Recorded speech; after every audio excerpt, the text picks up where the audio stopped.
42 degrees, the high. 33 degrees, the kickoff. 25 degrees, the deep freeze. In this building, we don't call that a forecast, we call it an advantage.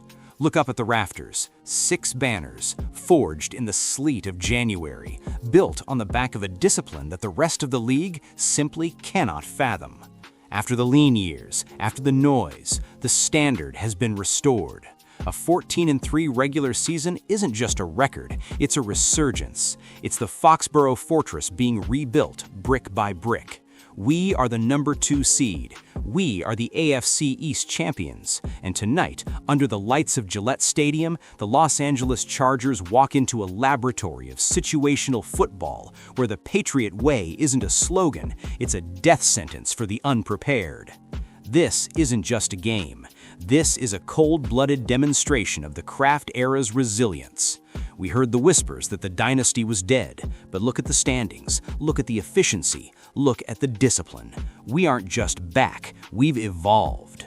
But before we dissect the blueprint, you need to be aligned with the system. Subscribe to the channel, smash that like button, and leave your analysis in the comments. Is the Patriot Way officially back, or are there still cracks in the armor?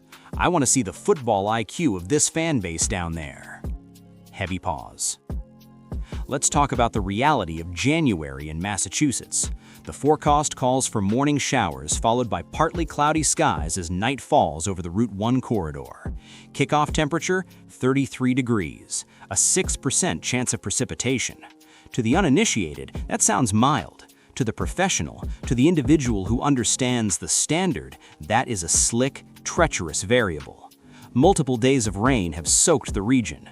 The artificial turf at Gillette will be a sheet of grease. If your footwork isn't precise, if your cleats aren't right, you are a liability. Drake Maye understands this. He finished the season with 4,394 passing yards, 31 touchdowns, and only 8 interceptions. That is elite ball security in a system that demands it. He added 450 yards on the ground because he knows when to break the pocket and when to protect the franchise. Contrast that with Justin Herbert, 3,727 yards, 26 touchdowns, but 13 interceptions. 5 more opportunities for this New England secondary to flip the field. Herbert thinks he's comfortable here, 2-0 in his career at Gillette, but he's never faced a 2025 Patriots unit that is this dialed in. Coaching clinic tone, rapid fire. Let's look at the tape. The next man up philosophy is on full display with the return of foundational pieces like Will Campbell at left tackle. His presence allows us to solidify the interior, providing Maye the pocket integrity required to exploit the Chargers' soft zones. Defensively, it's about leverage and gap integrity. We are going to see heavy use of pre-snap motion to identify defensive shells, forcing Herbert to diagnose the disguise before the clock hits 10. Christian Gonzalez, he is on an island. We're talking cloud coverage techniques that negate the vertical threat, forcing the Chargers into a horizontal game that they cannot win on a slick surface. We utilize bracket coverage on their primary options, ensuring that the red zone efficiency remains in our favor. If Herbert wants to test the perimeter, he's going to find a ball hawk culture that hasn't been this aggressive since the 2004 season. This is where the human element separates the champions from the contenders. I spoke with a veteran AFC East scout yesterday who told me the Patriots have managed to recreate the atmosphere of the early 2000s. It's a cult of preparation. They aren't just practicing plays, they are practicing contingencies for the contingencies. A source inside Gillette Stadium whispered, "The focus in the meeting rooms isn't on the Chargers' talent, it's on their mental errors. We know they'll blink. We just have to be there to capitalize." A third source, a high-level executive, noted, "The Kraft family didn't just spend money, they spent time rebuilding the culture. You see it in guys like Kobe Minor. He was Mr. Irrelevant, but in this building, he's a vital cog in the machine. That's the Patriot Way." Let's look at the cornerstone, Christian Gonzalez. Look at his DNA. You see the shadow of Ty Law. You see the fluidity of Darrelle Revis in his prime, but with the frame of a modern prototype. He doesn't just cover, he erases. His leadership in the secondary has allowed this defense to rank top 3 in DVOA. Then you have the offensive line, the blue-collar heart of this resurgence. They evoke the spirits of Logan Mankins and Andre Tippett, violent, technical, and relentless.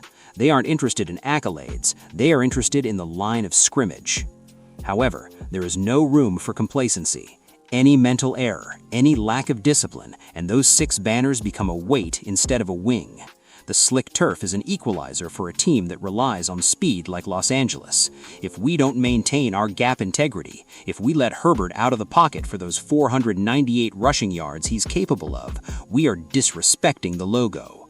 In Foxborough, we don't just play the game, we manage the narrative. We dictate the terms of engagement.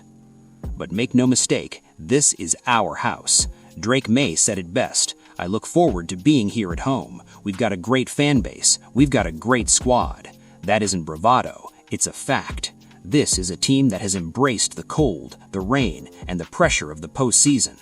We are the New England Patriots. We are the masters of situational football. We are the hunters, and the AFC is our territory.